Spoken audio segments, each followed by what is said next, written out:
So let's get going. First of all, share in the chat with us what your name is, what your location is, your position, your company, and are you certified in the HubSpot CMS for Marketer certification in HubSpot Academy.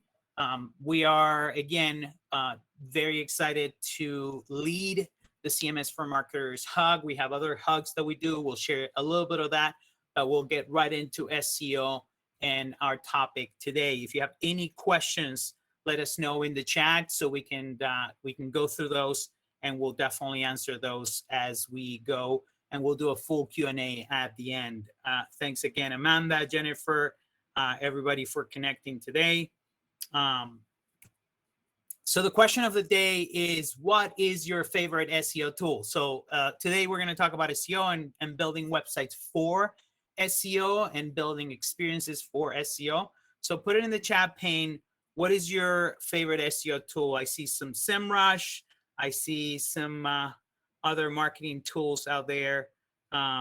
So definitely a lot of free tools out there, a lot of tools that allow you to run them like Moz or SEMrush and Ahrefs. There's a lot of tools that you can start for free and then move from there. But definitely share in the chat pane if you have anyone that you like more than other ones. It's always great to learn together for sure.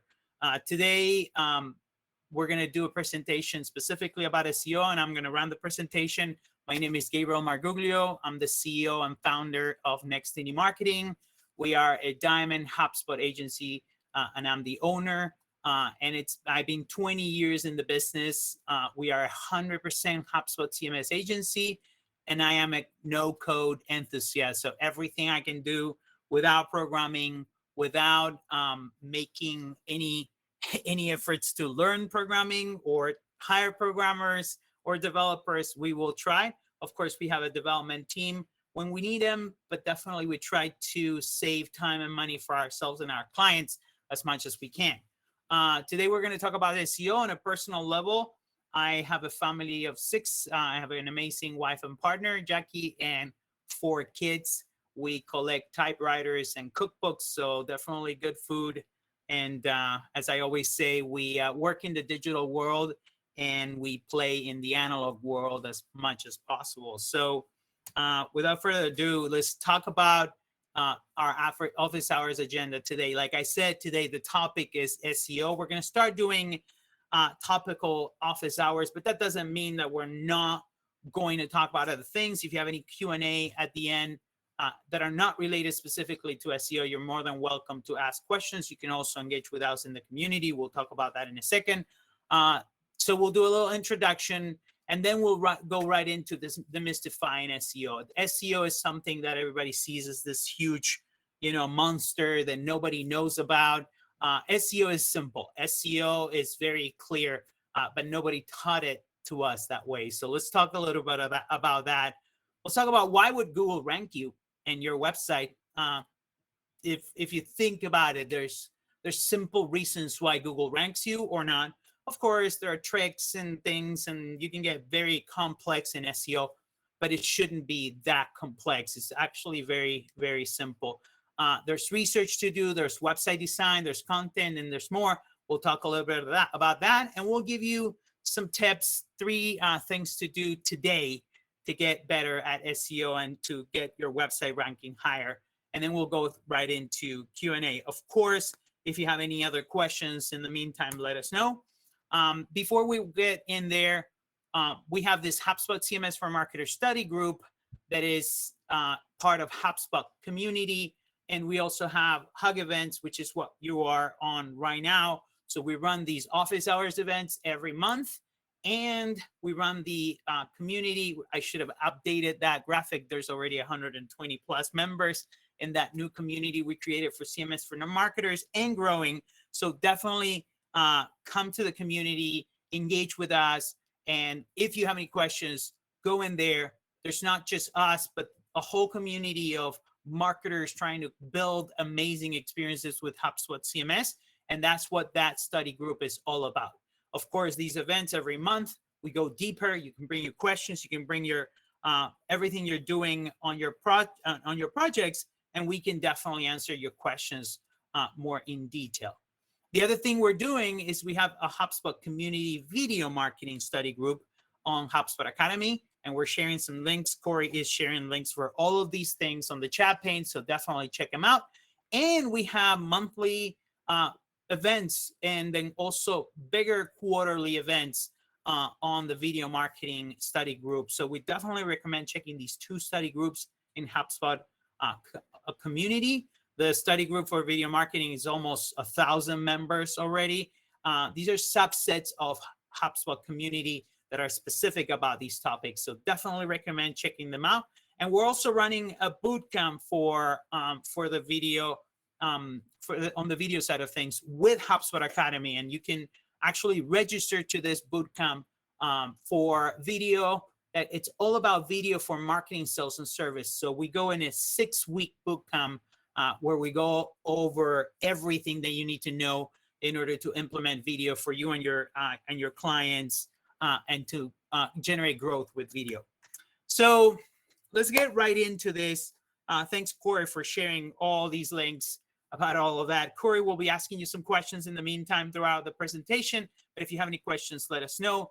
Why would Google rank you, right? Like that's a question not a lot of people ask. Everybody's like, why don't I come up in the search? And a lot of entitlement, a lot of like, why do they come up and we don't, right? So I want to try to demystify this whole thing about Google not ranking us, or why Google ranks us or not on the search. And first of all, you can't expect Google to rank you for everything because you are not relevant and valuable for everything. So let's talk about some of those things. The first thing is intent, right? So if you're trying to rank in Google, if you're trying to get visits on your website so you can get leads for your sales team, or you're trying to convert them in some way or sell them something, and you're trying to get that audience from Google, you need to understand what the intent of these people going to Google is. So what is the difference between intent and keywords? Well, I could say wood refinishing, and I could be talking about wood floors refinishing, or I could be talking about wood furniture refinishing. And this is actually an example that we had with some pay-per-click campaigns that we were running for a client that does hardwood refinishing.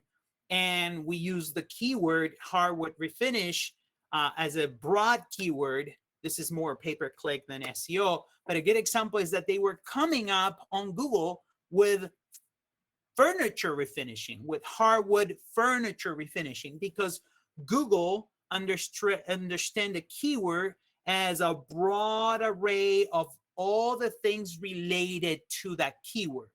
So why is it important to understand intent? Well, when you're doing SEO, of course, when you're doing PPC is the same thing, but when you're doing SEO, especially if you don't understand the actual intent of someone, you might be targeting the wrong keywords. You might be writing the wrong content. So you got to check these things before you start building your SEO strategy.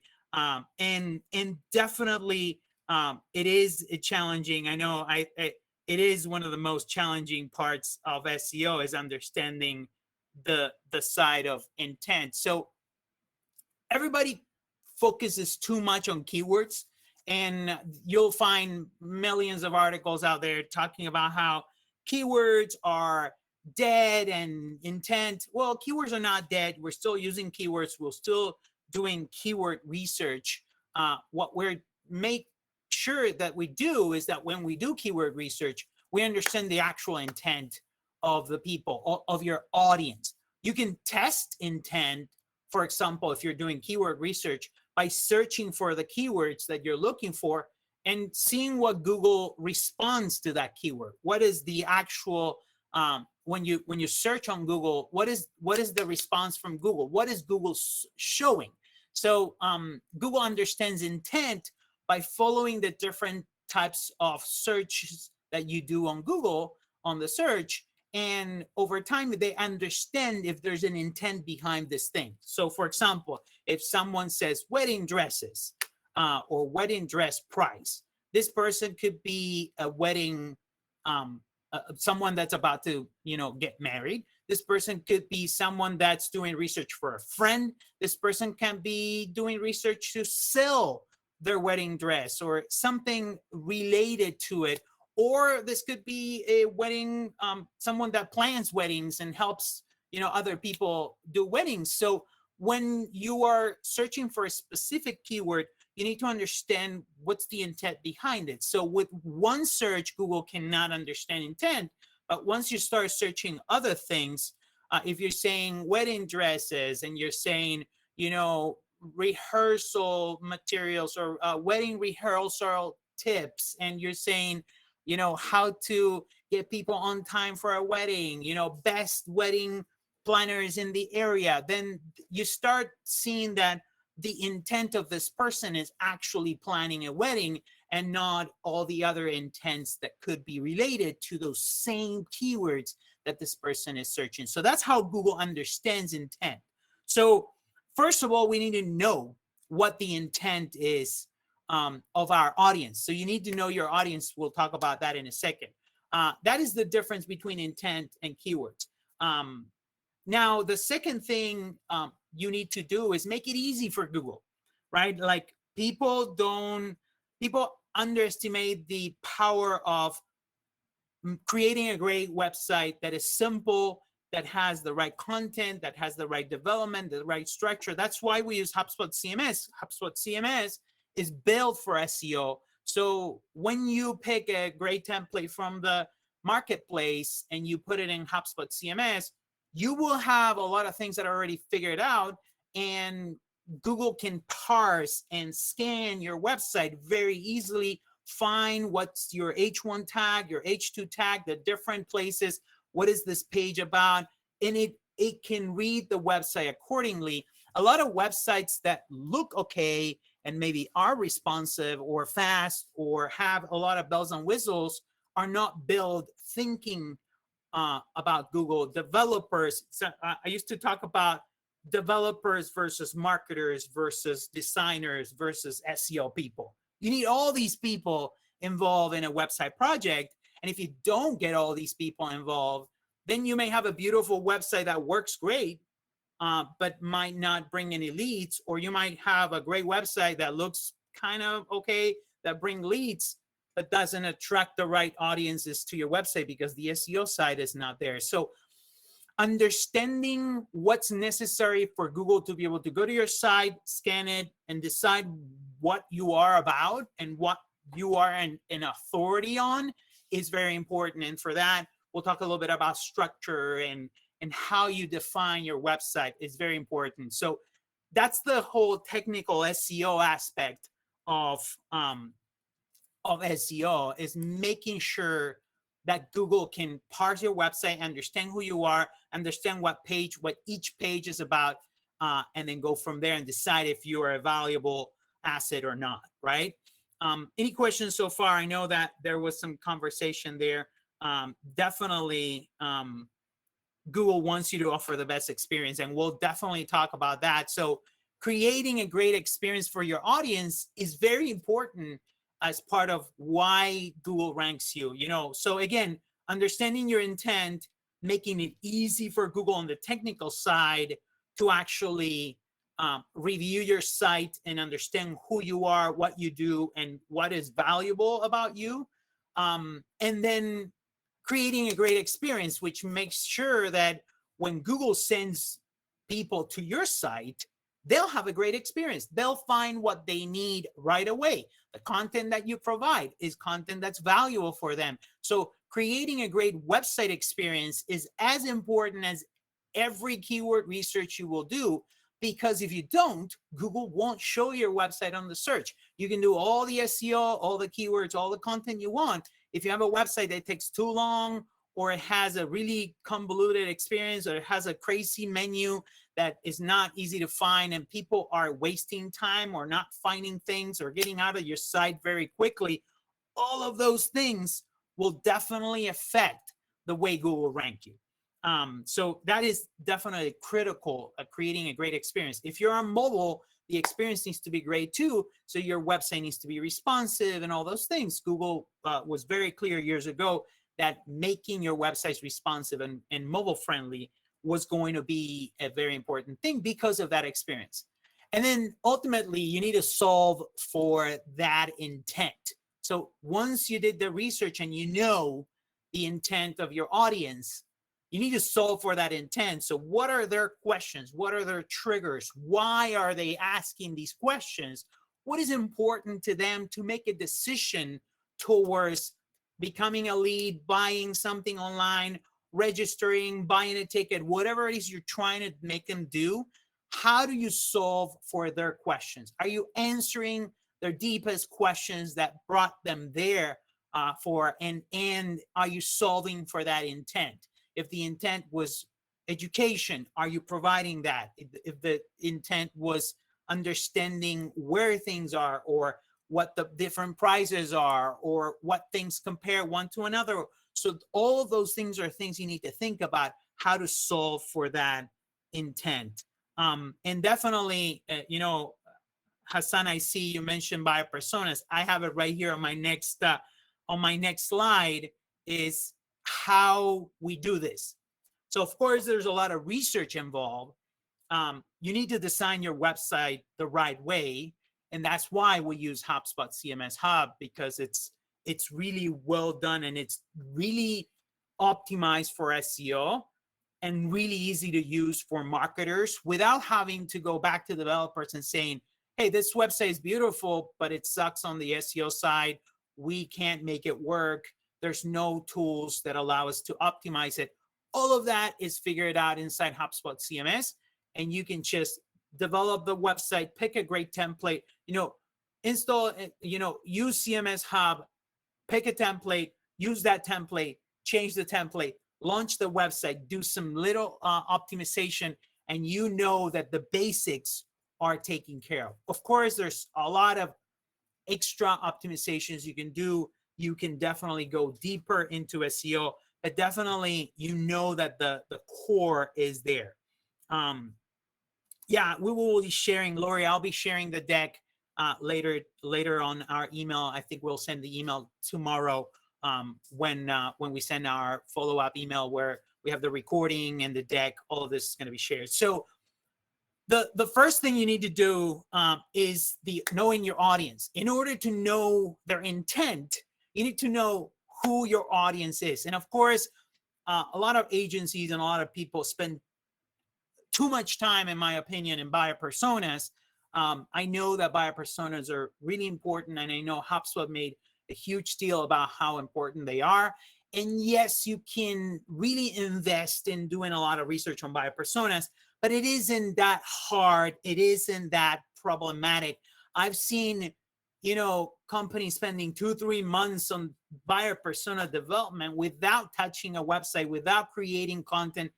That's counterproductive for you, because at the end of the day, you need to launch a website as soon as possible. You need to get going with your strategy. You need to start moving. It feels like sometimes you have to keep doing buyer persona until everything is perfect and everybody's in consensus, when you could actually start getting, aspects of the SEO side of things, and your website, your initial website launch with growth-driven design, which we love, is launching an interest site that has 5, 10, 20 pages, and then can make it grow from there. Why would you wait until you do all the research in the world and define everything in a PowerPoint?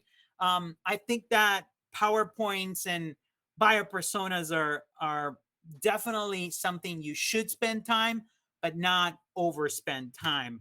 Of course, yeah, Jennifer, you'll never rank if you don't start. So you want to launch your website in weeks. You don't want to launch your website in months, right? So, and that could be 4, 6, 8, 12 weeks, depending on the size of the project.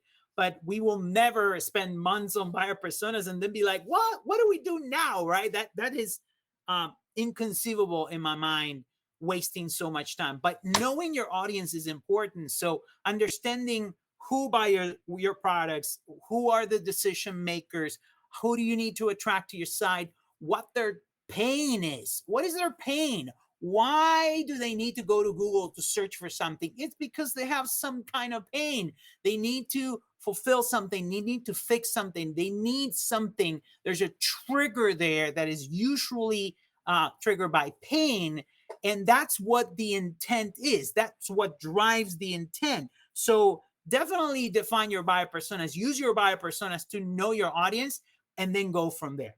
So definitely research that intent, understand who buys what, how they buy it. Start with what you know. Talk to your salespeople, talk to your customer service people. If you're already running as a business, you need to ask people that already know these things. What are the 5 questions you get every day on the sales calls?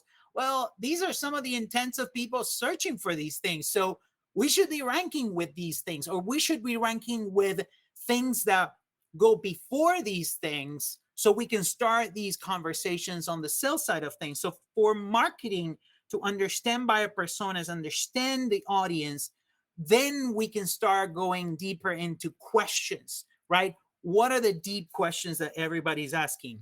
What's the price? How does it compare to something else? What are the best options out there? What are the options out there? What are the reviews out there about these options? So simple things like that. There are methodologies like They Ask, You Answer. There's a book that we definitely recommend checking for SEO and building content for inbound marketing and lead generation. But definitely research the intent, the keywords, and the questions. So I see that, Hassan, you mentioned buyer persona, which is the general guide for the website content. Yeah, definitely. You use your buyer personas for your website content, for your blogs, for everything you're going to do. Now, when you do website design, one of the things you need to definitely find is great templates. It makes it, first of all, I don't recommend building from scratch, especially in the HubSpot CMS. I know there are agencies that love to start with on the drawing board, and that's okay. And I know there's a lot of companies that have internal resources that love to use Figma to make the design, and you can do that. But definitely pick a great template that has been developed by a great company. There's a lot of great companies. We use a lot of our agency partners that we buy templates from.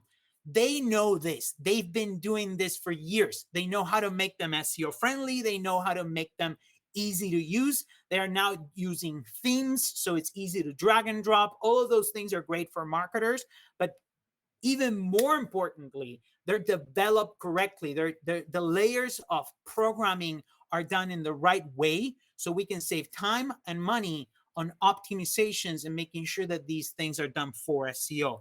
I cannot stress enough how important it is to find great templates that are already done right, so you don't have to fix things in the future.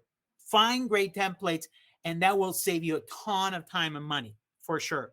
And then create amazing content and experiences that delivers the value, right? Like if you understand who your audience is and you understand their intent, and you know which keywords they use, what questions they have, and you're building a website, create content that delivers for that. Answer their questions. Create your story. Build a story. We also follow StoryBrand, which allows you to create a whole story on your website. Create a great story. Follow, answer their questions and deliver the value that they're looking for. If you're writing a blog, the blog should not be some fluff with keywords that get Google, you can hack the system so Google shows you on the first page. That used to work years ago. Now Google understands who you are, can read between the lines. It's not just about the keywords that you put. They know if you're really truly trying to help people and try to solve for that intent. So it's very important to deliver the value there. Any questions so far, everybody?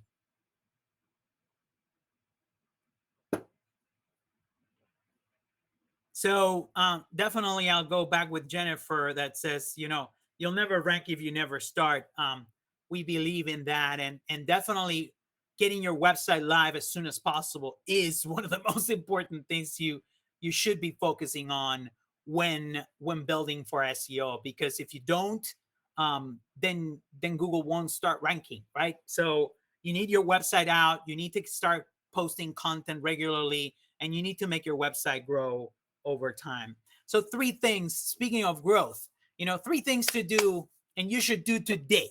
First of all, audit your website. If you have a website already there, use Website Grader, use the HubSpot SEO tools, plug it in with Google Search Console. So it tells you all the things that need to be done. You'll find little things here and there, like this page has 2 H1 tags. Like those simple things, especially when you connect the Google Search Console with HubSpot and you run the SEO audit, you'll find little things that not necessarily have much to do with the template. It might be a template issue. It might be something else. It might be that you were using different things when you were developing, or your designer didn't use the right thing. So remember, 1 H1 tag per page. Like, go back to basics on building websites for SEO and for good structure and for a good experience. But the only way to check what's working, what's not working, how it's happening, it's connecting your website to Google Analytics, connecting it to HubSpot, connecting it to Google Search Console, running website graders. You can also run Google Analytics tools and Google speed tests. We run all of these things constantly. The website grader is a great way to see if things are the majority of things. Website Grader had a revamp. I think it was a year and a half ago. Incredible job the Website Grader team did. We have it on our website. Corey's going to share the Website Grader link for you to check it. But Website Grader gives you the majority of big things you should do. And once those are done, you should definitely go with an SEO audit in HubSpot. The new SEO audit with Google Search Console is super awesome. The other day, like, that was a good example. A blog had 2 H1 tags. It had a title that said news and blogs or whatever that someone added later, and then the H1 tag of the actual blog entry. So that is a big issue for Google. Google will not know, and then that is replicated on all your blog articles. You go fix one little thing and it makes a huge impact. So audit your website. Website Grader is a great beginning for that, for sure. Corey just share the link. The second one is audit your website structure. Simplify your structure. I cannot, again, every time we go we start a website project, the first thing we do is we scan all the pages that the website we run a crawl with what's it called? Screaming Frog. Screaming Frog is a tool. Corey or Isabella, can you share the link in there? Screaming Frog is a great tool. You can actually run a crawl on your site like what Google would do. Just scan the whole site, and they tell you what is going on, how many pages you have, how many blogs you have, and you cannot. It's so crazy. We see websites with 20,000 pages, and then we start seeing that there's a bunch of URLs that are tags, and then there's a bunch of files. So audit your website structure. Try to simplify and make sure that you start creating pillar pages, topic clusters. And again, I don't want to overcomplicate this. People say pillar pages, and then you have to spend 6 months writing a pillar page. A pillar page could be your service page. If you have 3 services, each one of your service pages could be your pillar pages. If they're not comprehensive enough, you can add some resources as links on those pages, or add more content, and then in the future build real pillar pages with a lot of resources and a lot of comprehensive. But as long as you create main pillar pages on your site as your services pages, and you start linking them with other blogs that are related, that structure is going to make a huge impact in the way Google see you as an authority. So if you have 3 services, and then there's 3 pages, one for each service, and then you link a bunch of articles related to that service and the triggers and the pains and the intents of your audiences for each service. That structure is going to make a huge impact in your SEO today. It's just like linking things, if you think about it. It's not so much creating content or adding too much to your site. It's structuring your site and simplifying your menu, making sure that the menu is easy to understand, from the most important thing, the homepage, towards there should be a journey in the menu. Use the language that people use when they're looking for those things. Don't use your jargon on the site that your audience will not understand, even if it's part of your industry. Simple things, just simplify. And then I will go into blog and tags cleanup. That is one of the most important things that we have seen lately. There's thousands of blogs we've written, and a lot of them are like one paragraph from a year ago or 5 years ago. And how many tags do you have in your blog system? Like, I can assure you, you have, if you've been blogging for 5 years and you haven't been doing this actively and intentionally, you have more than 300 tags. Go delete tags, consolidate them. All of that is creating a bunch of noise around your site instead of focusing on the most important things. Define your tags around your pillar pages, and that cleanup will definitely go a long way. Grade your website today. I cannot stress this enough. Website Grade is a great way to get this going. Corey is sharing the link there. And of course, let us know if you have any questions. Right now, I'm going to say a couple more minutes. I know we are already at 4:32, but I'll be more than happy to answer any questions if you guys have about any of these things, or any questions that you have after this. So, Rafi, I just joined this group. This is the first event. Where can I find the recordings? Great question. We're going to actually send the recordings on an email to everybody that registers, so you'll see them. But also, if you actually become part of the community, you'll get notifications. So definitely become part of our CMS for Marketers community, and we'll invite you to the next ones too. And on those events, if you go back to the event, in the hug events, you'll see the recordings there too. So you'll get an email. And also, if you go back to the event page, we'll post the event video there. Awesome. All right, guys. So thank you again, everybody, for joining. If you have any questions, you can always go back to HubSpot community and join us on the CMS study group. If you can ask the questions there, we're always checking those out. We will try to help you as much as possible, but also you have a big community that can help you. And hope to see you in our next events. We have an event in August. You have a GDD question, Rafi, you want to ask away? I'm still here. Actually, it's in the community already. You started asking, and I replied, and I'm hoping for your reply there. It has to do with using the GDD The dashboard. dashboard. Yeah, yeah. Yes, It's there. I put it. I Oh, you answered did you with, already. yeah. I answered you, I think, a couple of days ago with some other resources. Let me know later if Oh, that doesn't help, and I can definitely connect again. But definitely go back to that question. I sent you an answer already. okay, great. Thank you, Gabriel. Awesome. All right, everybody. Thank you for connecting today. Any other questions before we go? All right, everybody. Again, come back to the HubSpot community study group, the CMS for Marketers study group. Check our video resources on the video study group. We have that bootcamp that we also shared, but also hope to see you again. We're going to try to schedule these with more topicals, like this one was all about SEO. We'll do themes. We'll do, creating landing pages, optimizing websites, conversion optimization. So if you have any specific topics, share them with us, or ask us in the HubSpot community, and we'll definitely craft these events to definitely answer your questions. All right. Thank you very much for joining, and see you next time. Take care.